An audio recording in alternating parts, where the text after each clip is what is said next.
Greg Evigan. Isn't that the guy from My Two Dads?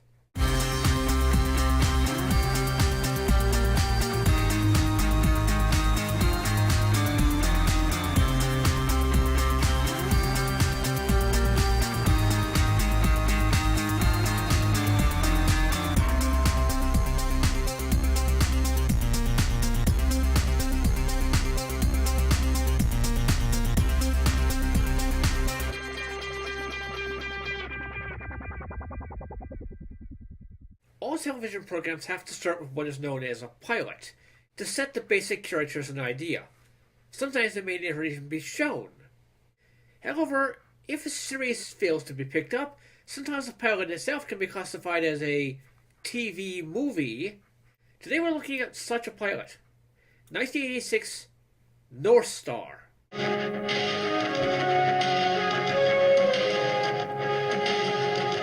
Our story begins in space. And we already know that's a warning sign because if we found out anything in the interviews, it's that space wants to kill us. Meteorites that possess bulldozers go on a murderous rampage. Comets that disintegrate the majority of mankind. Space is bad.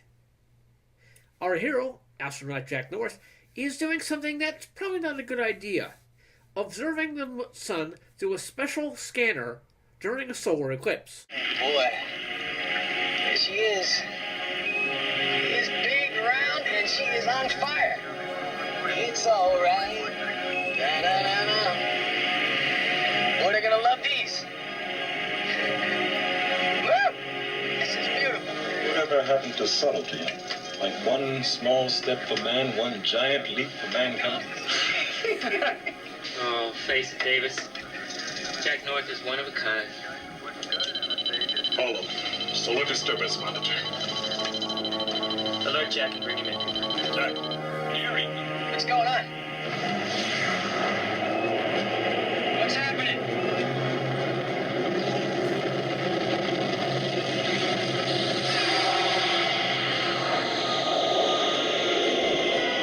Well, gee, I wonder how that happened.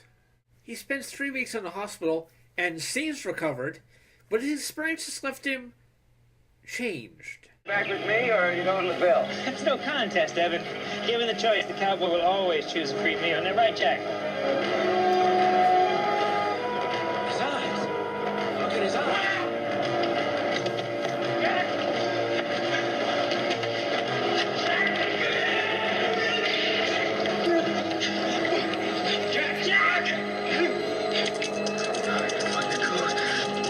He's searching for the security entrance code.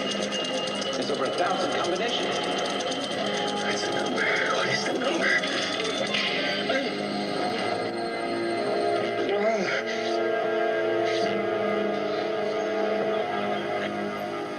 It seems that his change is due to ultraviolet radiation from the sun. Somehow it supercharges his brain and makes him incredibly intelligent. Naturally enough, they're very curious about this, so they bring in an expert to study him. Cue the investigation montage! From the very first test, Dr. Taylor treated me as if I were the greatest miracle in scientific history. When exposed to the sun's ultraviolet rays, my IQ accelerated to 1,000. It's estimated that Einstein only used 9% of his mental capacity, and here I am using 75% of mine. In order to go outside, Allison began work on a pair of chemically treated glasses, which would eliminate ultraviolet rays. I was warned not to look directly into the sun. It's harmful for anyone to look into the sun. But in my case, there's an additional factor. Not only might I go blind, but Allison told me that I'd be risking unknown dangers.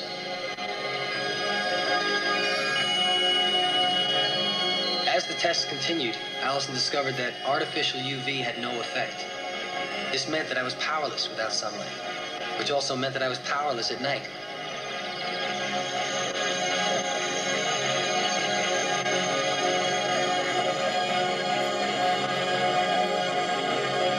I also discovered that I could solve mathematical equations faster than any computer.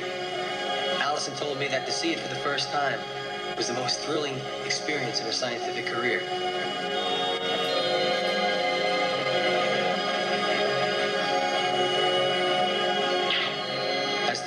progressed, scientists and military advisors from all over the free world descended on the Galileo Institute to observe me. But no one expected the ultimate, that I could command my brain, to magnify my 5 senses.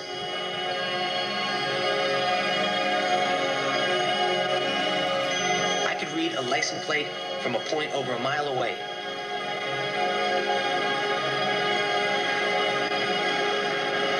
I could hear a whispered conversation across the length of a football field. I could hold my breath underwater for over an hour. And each day, I learned more. So far, it seems pretty cool. Take off your sunglasses, look at the sun, become a super genius. But there are side effects.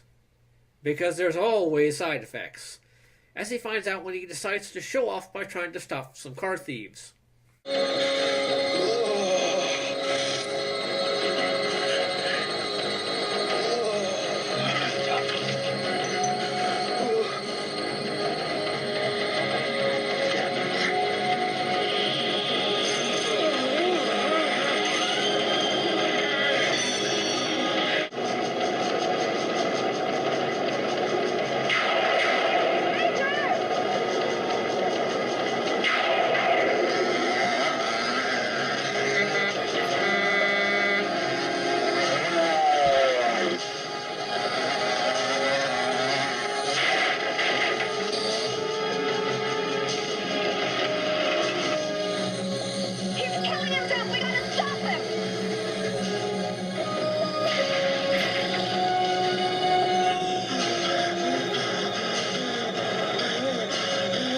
This experience so jars Jack that he stays unconscious for 24 hours.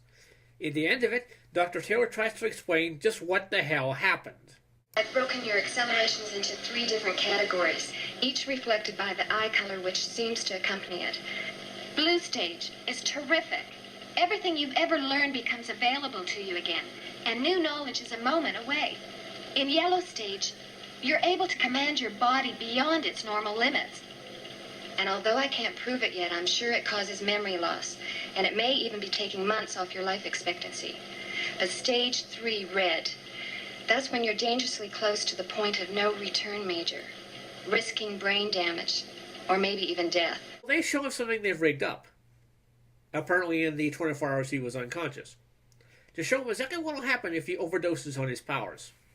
According to Alice's calculations, this is where you were during the chase.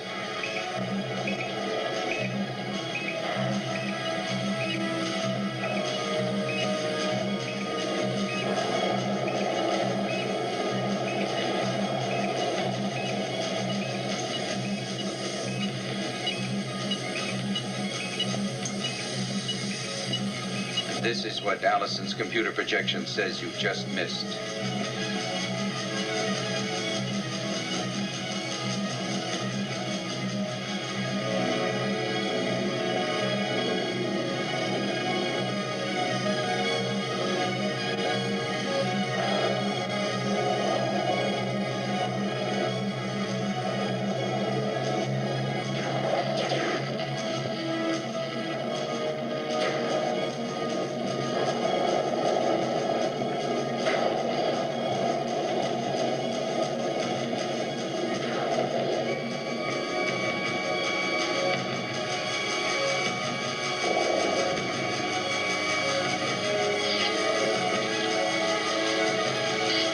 So, don't overdo it or you'll cause mannequins to explode.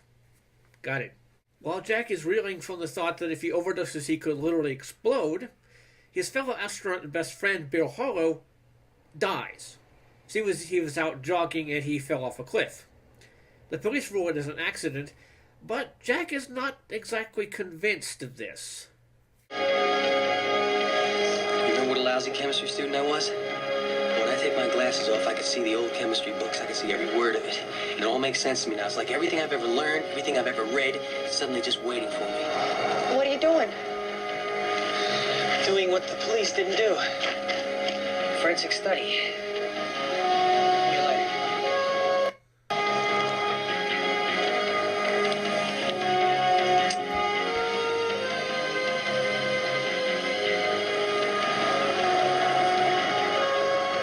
What do you see? Every substance is made up of a chemical. Every chemical has a unique signature. And as the fire ignites the dirt, the glass prisms out the chemical traces so that I can read them. These sulfur, potassium, carbon, pollen grains, it's not important. Iron oxide, no big deal. SiO2, common sand.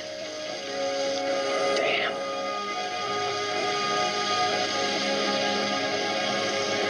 What is it? What did you find? Jack. Blood. Bill was cut up pretty bad from the fall. Well, why is there blood up here? He and Dr. Taylor, if she can't convince him to stay confined at the base, at least she can keep an eye on him, decide to talk to his partner, the scientist he'd been working with. Bill was also a gifted chemist, on a special enzyme that could extend human life. But my enzyme is going to allow the normal, healthy person to live 10 extra years. I mean, it's not as if we were working on some military contract here. This is it's an open lab. It's not even close to top secret. Look, I don't want to upset you, okay? I'm sorry. But I owe it to Jeannie and the kids to get this thing straightened out. No, I'm the one that's sorry. I'm not being helpful. I'd like to help. Well, did Bill keep his papers here? Yeah, and you're welcome to look at them. We'd like that, thanks. We? Well, if I can't get you back to the Institute, the least I can do is help you. As they're heading back to the Institute, however, they get a rather worrying call. We got a letter about an hour ago from someone who says he killed Bill Harlow. Oh, no. And we think it's the real thing. It's full of a lot of stuff about the evil shuttle and its devil pilots. He calls himself the astronaut killer. Oh, Lord, not another Looney Tune. Well, this Looney Tune says he's going to kill Jack North next. Visiting his friend's grave, Jack is attacked and almost killed by the astronaut killer, but manages to get away.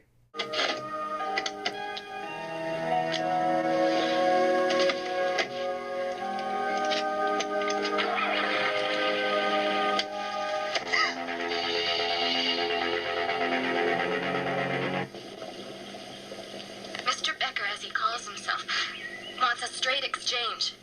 At 11 this morning, the boarded-up gas station off Route 38. No outside interference. Jack has to come alone. So tell Captain Marshall not to come charging in like Kubla Khan. Please. Do what Becker says. He tells me he'd be happy to kill me, and I believe him. The authorities figure they'll lay a trap for this guy, but Jack figures that maybe his powers could help him learn something that they couldn't get. Mr. Becker, as he calls himself, wants a straight exchange. At 11 this morning, the boarded-up gas station off Route 38. No outside interference. Jack has to come alone. So tell Captain Marshall not to come charging in like Kubla Khan. Please. Do what Becker says. He tells me he'd be happy to kill me, and I believe him.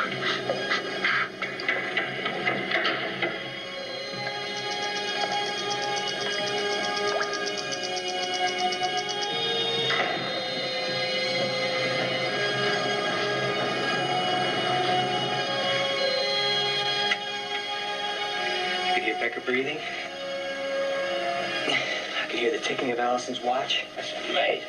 I heard some strange metallic echoes like they were in a huge steel tank. Maybe in a basement in a big building. They were in something, that's for sure. There were no cars, there were no sirens, no external sounds whatsoever. I think that I may have heard something you didn't. And what Allison said.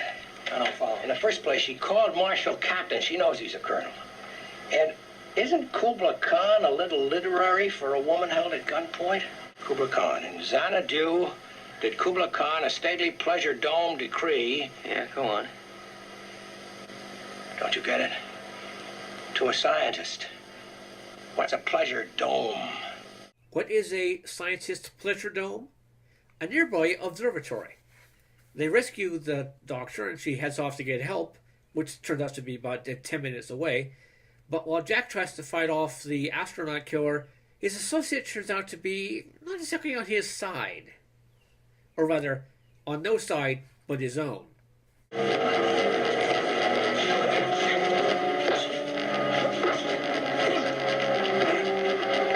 That's enough, Jack. I said enough.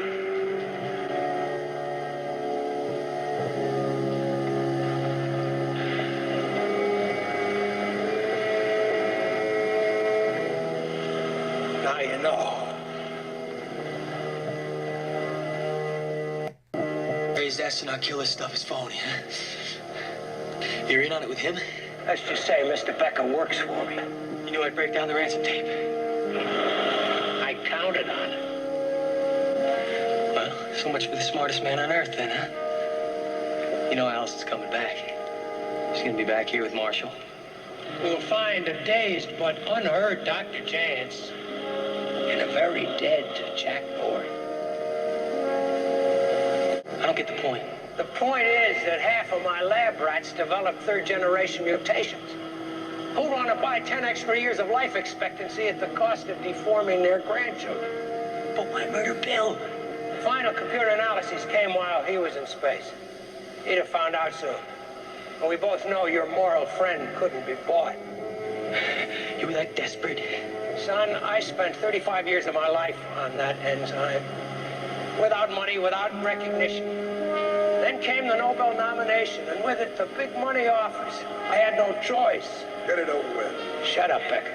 Hey, look, come It on. would have worked out, except you had to interfere and prove that it was murder. That forced me to work fast. I had to come up with the astronaut killer. That worked out very well. Because by creating the fiction of a psycho, two vexing little problems were solved. Bill's murder was explained, and then let me take care of you. The man with a 1,000 IQ. The only mind brilliant enough to expose my enzyme as a fraud. So you developed this enzyme that can give healthy people 10 more years, but at the cost of deforming their grandchildren. So you figure that since you'll be dead by that point anyway, and you'll have lots and lots of money before then, you'll figure, what the hell, let's just do it anyway, despite the obvious danger. Welcome to the 1980s, folks. Remember, greed is good.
The bad guy has been stopped, but what's Jack going to do with his powers now?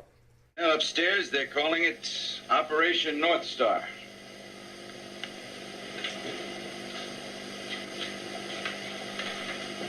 Very simple. They come up with the occasional impossible problem, you sort it out. Catchy. Kind of a have brain will travel type of thing, huh? You don't have to agree to it. This is my life now, Evan. I want to do it. I'm pleased, Jack. You've got the ability to solve the most unique problems in the world.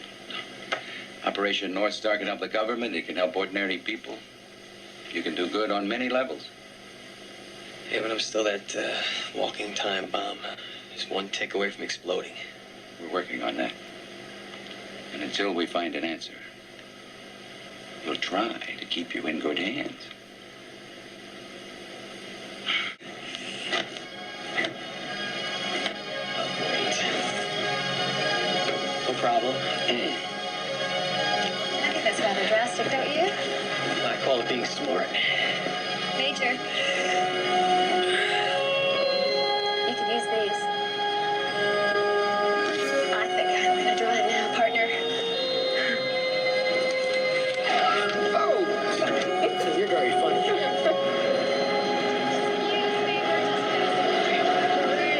So that was North Star. How was it? Pretty reasonable. His powers may not exactly be super flashy, but they make sense within the context of the story, and they're explained in a reasonable way. A temporary intelligence boost due to the electrochemical aspects of his brain being affected by the radiation, and too much, and well, boom. The idea of the astronaut killer and the reason for it seems kind of shoehorned in, but there is an earlier scene where they talk about how Bill's excited to be back from space, not only to see his wife and kids, but also because of the news that the enzyme works, and he's going to get 2% of the patent rights. Whilst Jack and the lady doctor seem to be destined for a romantic relationship, they start them off on a rough bit where she explains that her husband has recently died, so she isn't inclined to immediately fall into his arms, which is something you often see with other types of pilots like this. Fans of Star Trek might also notice that Bill's wife, who was in that scene with the on-the-spot forensic analysis, is played by Robin Curtis, also known as the second Saavik from Star Trek III, The Search for Spock. So for a pilot, it's not too bad. I'm not sure what they really could have done to do it with the series itself. His powers are pretty limited, and I can't imagine him just taking off his glasses and going into action every single episode, with the climax each time being in danger of overloading. So far, 1980s pilot, and a reasonable premise, and pretty decent acting from the regulars. I'm going to give this 4 Maple Leafs out of 5. It's only an hour long, so if you can find it, it's good for an afternoon fun. I'm some Canadian critic, and I'll see you at the video store.